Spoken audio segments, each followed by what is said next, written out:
Welcome to Rise and Reinvent, the podcast where we explore the bold moves, mindset shifts, and pivotal moments that shape extraordinary careers.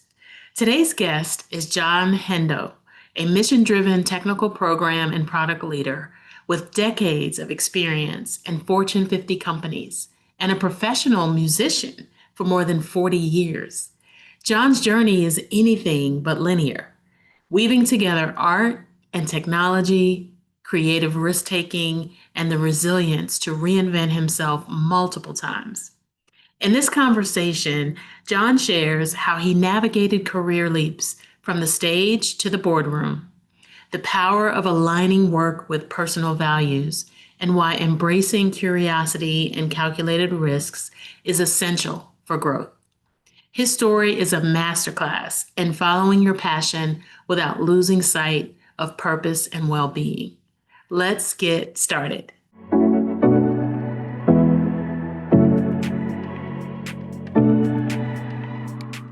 Today, I'm excited to welcome John Hendow to the Rise and Reinvent podcast. John is a mission driven technical program and product leader. John has been a professional musician for more than 40 years, in balance with his technical leadership experience with multiple Fortune 50 companies. John, welcome to the Rise and Reinvent podcast. Thank you, Nicole. I'm delighted to be here. So, I usually like to start with your upbringing because often you learn that your upbringing relates to the person, the adult that you are today. So, tell us how this journey started. Well, really, as a child, I was always precocious and a little bit ahead of my peers through no actual activity of my own. My mother taught me to read when I was 3 or 4, and so I became very interested in the world, in everything. And so I remember going to the adult section of the library to check out books on mythology, when I was in kindergarten, because I just found it interesting. So I've always been sort of an autodidact. I like to teach myself. I like to learn. And so I can remember all my life I've asked for, when I've asked for gifts specifically, they've typically been books. And I've always been curious and wanting to learn more. That led me to being interested in science and technology. My late father was a physician, and then also to music as a child. And those things have been working sort of in harmony. Occasionally, I've had to counterbalance them, but it's been a good adventure. Excellent. So, I wanna learn more about your journey. And you did you followed the assignment, which was tell us a little more about you. But I want to go a bit deeper, right? So you went through, the early days of growing up. You also then, took on these passions and these interests. And then how did you officially start your career and what were you doing? It's sort of an interesting series of adventures occurred. I was in college at the University of Washington in their pre-medical program. And when I finished my undergraduate degree, I came to the realization and decision that I really wanted to pursue music. I'd been a musician for many years professionally leading up to that. And while I was very engaged with and loved science and loved chemistry, I knew that I really wanted to study music. And so I left the pre-med program to the great delight of my parents and went to Western Washington University, where I earned a degree in music and in education. And so I was working in a professional band at that point in Bellingham and also teaching high school and middle school.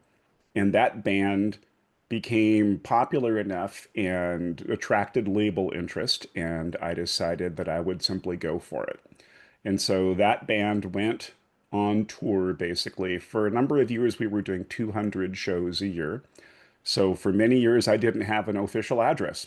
I would leave everything in storage in my mom's basement and just be gone all the time.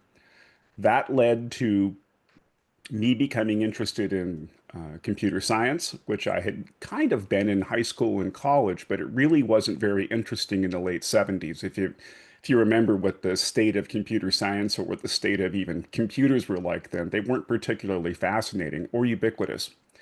But I got a laptop and taught myself to program and began to work as a software developer from the road while I was touring.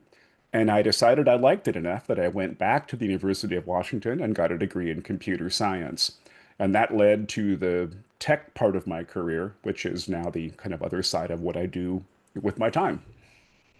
Are you still practicing music? I play music all the time. So I'm still a professional musician. The band I mentioned existed for 20 years, and we're all still great friends, and we still occasionally get together and play. When I began my tech career, I stopped playing as frequently and got into other styles of music, and I still play in a couple of bands and still really love to do that. It's really stimulating and fulfilling to do that. And I think it's very closely tied actually to management and leadership and the kind of self-organization that most people discover in their lives as they become adults. That is great. So you are the epitome of rise and reinvent. And I say that because there was a lot of reinvention in your journey. And so, what I really want to get to the bottom of is understanding the mindset shift, the things that changed when you went through a pivotal moment of reinvention in your journey. Also, finally, the support systems that you had around you during that time. Great. Well, I can tell you that, as I jokingly mentioned, my family was not particularly delighted with my decision to walk away from an open door to medical school. And what I found was that the people who really supported that decision were other musicians and creative types, but also people that really had discovered, hey, I've got a passion. I'm in my early 20s and I've realized I'm really interested in something, and it might not be a clearly defined typical path. So Mhm. ostensibly, I was kind of reinventing, I was kind of a Dungeons and Dragons adventure party of one at that point, trying to figure out what I wanted to do. But I knew that it involved something with music. So I did discover in music school in Bellingham that there were other people in the university who were passionate about music for all the same reasons I was, that they wanted to work professionally and wanted to learn the business of music. And so I found a limited number of people who were very supportive, including some professors. When I think about the time that I spent playing professionally, most of the people that I reached out to for even just to answer questions that I had around an approach or a technique or what should I do when I'm trying to do the following in the studio, most of those people were musicians I admired who later became good friends of mine. And so I was able to really reach out to people that had done things that I thought were interesting, and I wanted their guidance on how do I take what I have and do something in that direction. Ultimately, when I made the decision to leave my teaching position and go on tour. Again, that was my parents were once again delighted that I had left the safety of the shallow end of the pool to go swim. But again, I just thought I have to do this. And then finally, when I made the decision, really that I wanted to work full time in technology and wanted to have a different life, it was not from any external factors. It was the decisions I made in my life. And at that point, my then girlfriend, now wife of nearly 25 years, and I became very serious. And I knew that we would get married. And I wanted to have more stability than being gone all the time. And so was it motivated by the desire to have more of a normal career and more predictability. Like most musicians, I do like to eat food and live indoors, and that's hard to do if you're a full-time musician. But it sure balances nicely with what I wanted to do in tech. And I found people who supported my moral position and my thoughts around how to be a leader, how to manage people, how to be ethically, how to be able to sleep at night with my ethics when what I wanted to do in Fortune 50 companies. They're driven by and motivated by profit for shareholders typically, which is not inherently bad, but it definitely can cause some morally distasteful behaviors in big companies. And so I had to find ways to live with that in a way that I could still feel good about. So I've been able to find like-minded people really throughout my life, even if they were in other careers or other parts of their life. I've discovered people that really could help me identify what I wanted to do and help me make good decisions around ambiguous circumstances. Okay. So then how do you decide whether a risk aligns with your purpose and your passion or whether or not it's just a distraction? That's a great question. So, one of the things I like to do is I mentor high school and college students. And especially at the college level, when I talk to people that are undergraduates or even at the graduate level, I work with them on an exercise. And one of the things I have people do is tell me about your dream job. And I mean very in great detail. I tell them, write the job description. Don't be realistic at all. Tell me about the job you want. Tell me what you want to get up and do every day right now. And, tell me specifically where it is. Do you work in a building? Do you work from home? Do you work with other people? Are you independent? So on. Do you manage people? Are you an IC? How much do you get paid? How much do you travel? And so I ask people to write that down because really what they're doing is talking about their values and what they want.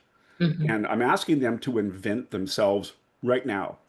You're not committed to this forever because I tell people that I mentor, now put this away and every 6 months during your career, go back and revise this because you can take that little roadmap and hold it up against all the things in the world that are opportunities. And you don't have to agonize then, oh, is this what I want? Maybe this is what I want. Instead of doing that process, you've defined some of those things in advance. And then you have a way to say, does this match with what I thought? And it's okay to be wrong, but it gives you something to go back and refer to. So for me, when I've had to make these types of decisions, I've been able to go back and look at sort of this inventory of what's the next thing I want to do or what's valuable to me right now. It doesn't always have to be a perfect match, but it has to be aligned with the things that you know that are your most valuable things inside of you. Mhm. Otherwise, your job will be misery and you're going to be there a lot, so you might as well not hate it. Absolutely, yes. In coaching, we call that visioning. Exactly. Yes, absolutely. So, yeah, we use that often. It's a great, great tool to help people think long term and future versus the near term, maybe the pain and suffering that's happening in the moment. And let me give you something you can edit out if you don't want to use this. But I'll tell you that somebody that early on when I began this process, I had a student that I was mentoring at the University of Washington, and Mhm. she was actually a pure sciences major. And we began this exercise, and after a couple of months, she had refined her vision of what she wanted.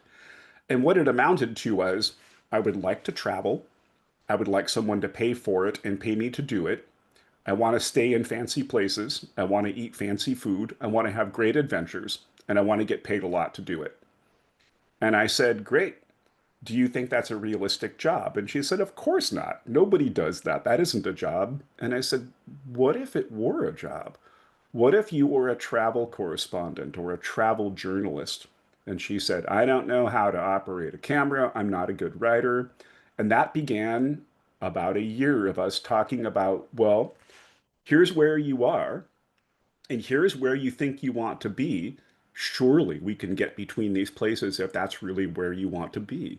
And so now, flash forward 4 years later, she graduated with a degree in journalism and put together a fantastic online portfolio and took writing classes and got very good at photography. And now she works for Condé Nast and she goes all over the world and people pay her to eat exotic food in exotic locations. Can be done. So that's kind of an unusual example, but my point is you can reinvent yourself. In fact, you can invent something that sounds impossible if somebody says, you know what, that sounds an awful lot like a real thing that's out there, or there's something like that that will get you most of the way there. So at least your trajectory would give you a chance to test whether this is the next thing for you. And so in cases like that, I like to remind people it's probably possible. Now there are some things, I'm 5'6" and 61 and a half years old. Chances are my opportunities for an NBA career are limited. But there's lots of things out there in the world that you probably can do. Absolutely. And what would you say are some of the most critical? This kind of aligns with the question I was going to ask you. So, I was going to ask you if you were at the start of a major transition again, what advice would you give to your younger self? but I really want to know more about like the mental state and the openness and the empathy and the things that you really had to, do self-reflection on in order to go through those transitions. I think for me, and this is probably similar to the advice I offer to other people at points in their life, is to really evaluate, think about our values and our ethics first of all.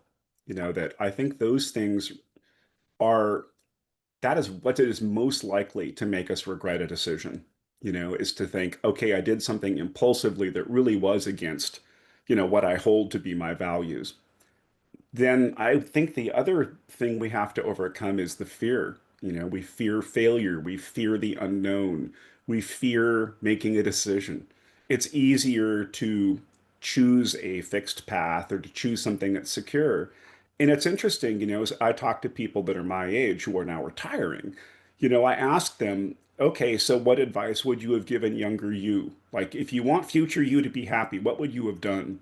And a lot of people say, man, I wish I'd followed my dream. I wish I'd taken a chance on X. And it's not usually a person or a relationship. Most of the regret people have in their lives is I didn't risk enough. I didn't take a chance on the thing that I really wanted to do. I wanted to paint. I wanted to pursue something in management. I wanted to go get my advanced degree. I wanted to go see Paris, whatever it is. Most people regret having not taken an action, and if you get down to the root of it, it's typically fear and security. And gosh, that's a big time commitment. It's a money commitment. There's risk associated. I haven't been there. I don't know people. It sounds hard. And so I think we limit ourselves internally, and trying to overcome that and give ourselves permission to be afraid but still do it is a big challenge. Yeah. And so oftentimes you also have people's opinions, sometimes unsolicited, around your path and your dream. Um, Even some of the early episodes of the Rise and Reinvent podcast, when I asked what does success look like, people said pleasing my parents and making sure that they're happy with my success. In your case, you did the opposite, right? And so that mindset shift of doing what was best for you in the moment, despite maybe what your parents, who you love and respect, said, was really critical to your growth and your journey. Yeah, and I'd like to credit myself and say give myself a merit badge for having been brave and independent. But I would say that it was equal parts rebellion. You say I can't, oh yeah. I think that I was determined because I thought that's what I wanted. Younger me, preteen, teenager me was, although I was a good student and got great grades, I really spent most of my time practicing music and focusing on music. And it was not valued in my household. It wasn't actively discouraged, but one example I can give you when I was a child, I used to, in addition to asking for books, I would ask for recordings. And I had asked for a Miles Davis record for my 10th birthday. And I was sitting in our living room in the summer and had it playing on my dad's hi-fi system and was just really grooving on this Miles Davis record. And my mom walked by and said, "What are you doing? Why don't you do something?" And I said, "I'm listening to a record." And she said, "Well, why don't you go outside or watch TV? You should be doing something." And I said, "I am doing something. I'm actively listening to this record." And I mean, maybe you realize at the time that there are people in the world for whom music is a background sound. It occurs and they may be aware of it, but it's a thing that occurs while you're actually doing something else. And it made me, even at that age, it made me realize I'm wired differently. I actually really am getting something from this. I'm tuned into this in a way. It doesn't make me special. It makes me one of those weird people who are musicians who really want to study and pay attention to and actively investigate what is behind all of this.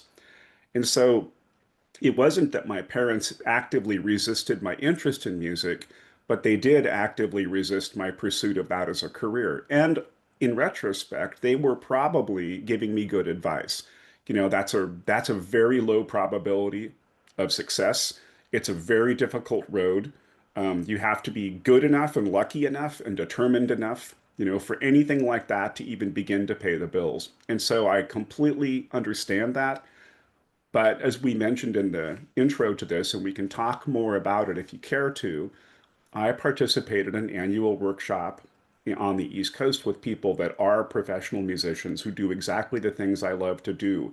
And every one of them has faced challenges getting to where they are, where this is really what they get to do with most of their time. And every one of them says it's hard. It's a hard thing to do. Being an artist is a hard thing to do. It would be like any other career, where there isn't a clearly defined path. There's no clear path to promotion. There's no retirement plan. There's no benefits. The hours are terrible, and yet we love to do it. And so I find a lot of inspiration from people who say, yeah, this is not the easiest thing to do with your life, but if it's what you have to do, then that's what you have to do. I love that. And also to the parents listening, right? If your child is rebellious, it's not always a bad thing. Yeah, and I think it's the same. When I was teaching, I encountered kids that were very passionate about specific things. And some of them were music because I taught music and I taught chemistry. But I had kids that were interested in, like, I had a young person who was a freshman in high school who was very interested in moving to like Wyoming or Montana and being a rancher. And that's all she talked about the whole time. I spoke with her, and both of her parents are attorneys, and it was very interesting speaking with her about her passion. And that is not a particularly easy lifestyle. Um, if you're the child of two successful professional high income adults, the idea of you want to go where and do what, it's difficult, right? It takes a certain amount of insanity and bravery to stand up to your parents and say, I want to go literally so far off the beaten path and do my own thing. And, I remember declaring that I would be an astronaut as a child and on and on. We've all had those. I want to be a fireman. I want to do these things. Mhm. But I think it's important to let kids play literally at those things. And then also, let's go talk to somebody who does those things. So, what I would say to both young people and parents of young people is if you or your children are interested in something, nourish it. Let them try it. Talk to somebody who does that. Find out what it means. Find out what that's really about. We will change our majors in college multiple times. We are likely to reinvent ourselves in our career multiple times. This is not like our parents' and grandparents' generations where you selected a major which was tied to a career which you did for 20 or 30 years and retired with a pension. That does not exist. That world is a myth now. And so the adaptability and the willingness to go where there is danger and fear is really important because our careers and our lives are quite different than previous generations at this point. Absolutely. Yeah, and I think the only two that I know of where you get the tenure and the pension is teaching, education, and also pilots, airline pilots. But other than that, yeah, it's history because people are moving around in their careers, they're changing their mind, they're reinventing themselves consistently, and so in order to compete in the workplace, those are some of the things that you really need to do. Okay, so May I add something to that? yes, please. If you think about, so I'm a tech guy. I've worked as a software developer, then as a technical program manager and a business leader. Technology, just in my career, has really changed a lot. The job title of technical program manager didn't exist when I began doing it. And now software development and even technical program management to a degree are being transitioned to AI. Those jobs in my career were invented, not software development, obviously, that goes way back. But these types of tech careers are transitioning. We're finding ourselves having to constantly adapt. New programming languages come and replace all the ones that we had. When I teach classes to people in software development and program management, I tell them everything I'm going to teach you is a placeholder for the thing that will replace it. So those jobs are going away. Our careers are naturally changing with time and technology. And so adaptability is survivability. And it's really what makes it possible for you to enjoy a career in this space where things change so rapidly. And that's not just tech. This is occurring in professional sports and teaching and everything. Technology and the rapidity of change is at a much higher rate and continuing to increase. Absolutely agree with you. Technology is part of every company, every industry, whether it's how you're tracking your time, whether it's how you're doing your payroll, it's there. It just exists. Booking appointments, etc. So it's good. And this generation really is the upcoming generation, I should say, is digital natives. So hopefully, that positions them very well for success. Indeed. So moving back to you, how do you balance ambition with well-being and personal care and personal fulfillment as well? That is such a good question. So, most people really focus on their careers, especially to us from the beginning to certainly the two-thirds point in our careers at a certain point in our lives. We focus so much on productivity and promotability and the external measures of success and reward at the expense of personal care. So people work long hours, they take on too much, they allow the anxiety and pressure of those types of things to mount. Hmm. And we all know people who have had, kind of a crisis, who have come to a place where their mental health or physical health or their relationships are damaged, by the amount of blood that's being drained, by simply being so determined to succeed. So in my case, I realized, in probably my teens, that I battled with anxiety and depression, and I just kind of rolled my sleeves up and ground my way through it until I got to be into my 40s and said, this has got to be better. I can make this better. And so, that's really began my, real focus on, I think I should eat healthier. And I think that I should get more sleep and I should drink less and I should probably do other things like yoga and take care of myself. And the more that I've kind of gotten into that space as keeping myself healthy as a human vehicle, I've discovered that I do a better job of being creative and do a better job in my tech career. And so I strongly have encouraged my organizations, whether I've led them or been a part of them, is, hey, let's take a break. Let's go for a walk. Let's do the things that we know are about the self-care that makes us better at our jobs and makes us better at our relationships.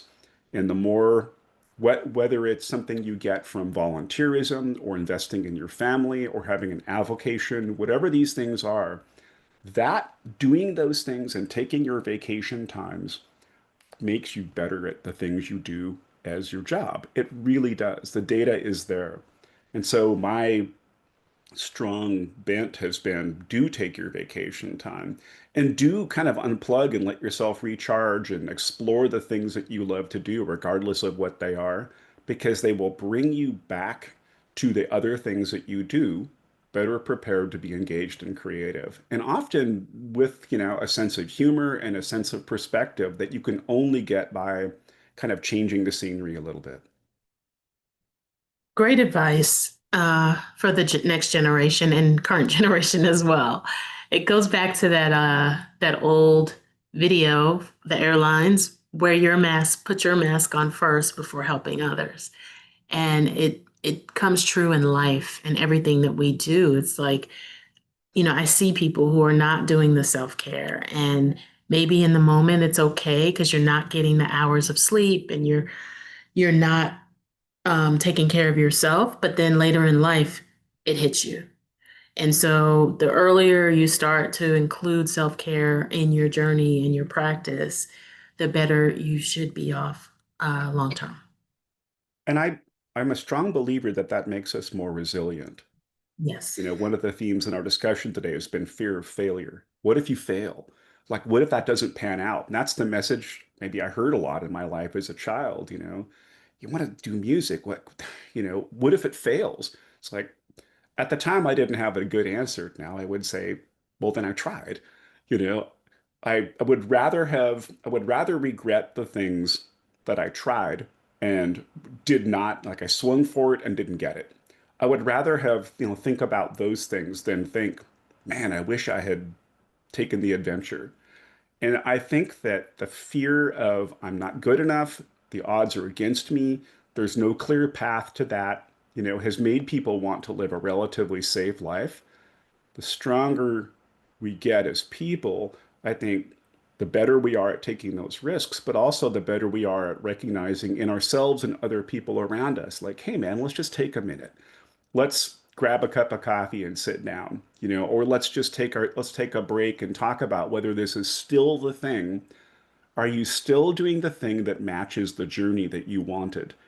Because that's when people get to these points in their lives where they feel like, in their 30s and 40s, this kind of self-recognition crisis where the adult you imagined yourself to be when you were a teenager. Gosh, when I'm 30, I'll be like this.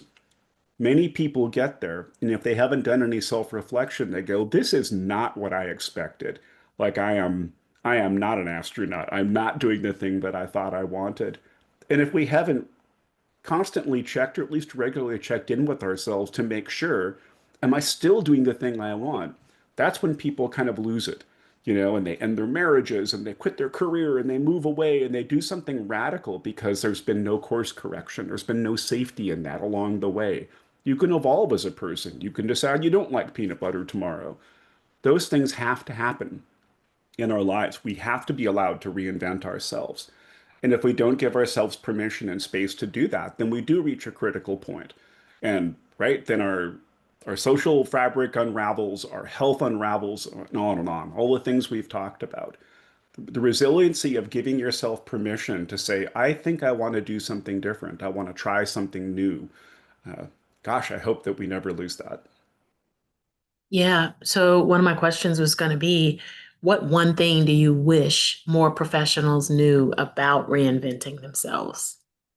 And I feel like you pretty much answered it, but if you have anything else you wanted to add on to that, because the people listening, I would assume many of them are looking for tactics and strategies and help and advice, right, on how to reinvent themselves, because they may be in the midst of anxiety and depression because, life can be difficult. And so, what advice would you give to them, or what's the one thing you think they need to know during that time? Gosh. Well, maybe a couple of things. One, anxiety and depression they're ubiquitous. That is just, unfortunately, that's the baseline experience of most people who are humans. So, one, exercise. The best antidepressant is a good pair of running shoes. Two, talk to somebody about it. Talk to your friends. Talk to a professional. There's ways, to manage it that don't involve medication. So talk to people about it when those things are happening. But I would say maybe of greatest importance, is understand that we live at a time where surprising changes will occur. I've been laid off 5 times. It always hurts. It always sucks. Being laid off is a drag. Being laid off from a company with a market cap of tens of billions of dollars is really deeply hurtful because it's hard for it not to seem personal, even when there's 10,000 of you being laid off in a day. And I've had that experience. We need to know, that we'll get to tomorrow and it'll be okay. Companies don't do enough of that. And I understand that it doesn't scale. And this isn't a criticism of Fortune 50 companies, but it is a criticism of if our friends and our family and ourselves don't internalize the idea that disruption and change will occur in life, and you've got people around you that will support you and hear you out and let you cry on their shoulders and then figure out the next steps, understanding that it is necessary and also really valuable to be able to reinvent yourself. I fell off the swing. I'm going to get up and figure out the next thing. Uh, we don't tell ourselves that enough because the idea of failure is associated with something so negative in our lives that we don't remind ourselves that it's a good teacher. Thank you so much for sharing that. And so, my final question, when you reflect on your journey, what legacy do you hope to leave? Good heavens. I hope that the people that I've known in my life, you know, feel encouraged to try the things they want to do. And they know that failure does not equal loss of love or loss of support. The only legacy I intend to leave in the world is making the world just a little better if I can. I don't have any illusions about leaving behind any kind of an empire. I don't have children. I don't have any intent of leaving behind some sort of a giant endowment to the arts, although I'll do my best. For me, it's just making sure that is the world a little better and cleaner, and that I try to color inside the lines when it was appropriate and color outside the lines when it was necessary. I think the rest, for me, my perspective is that, I'm happy that I get to do the crazy things I do. And looking back at my life, I've been pretty lucky to be around. I found people who supported the vision. And so that is my biggest, if my legacy is that I supported other people's bananas vision, okay, I did that. And I hope that people do have, somebody who will hear you out, when you're exploring an idea for the first time or thinking about something radical. The desire to be the love of being curious and being willing to go and I want to find out about that. I want to talk to that person. I want to go see what's inside that thing. The adventures are usually worth having. Thank you, John. You have an amazing story. You're so inspiring. I really appreciate this conversation today. And I wish you continued success in your career and your journey. Great. Thank you. Look for me on the NBA courts. I'll be out there.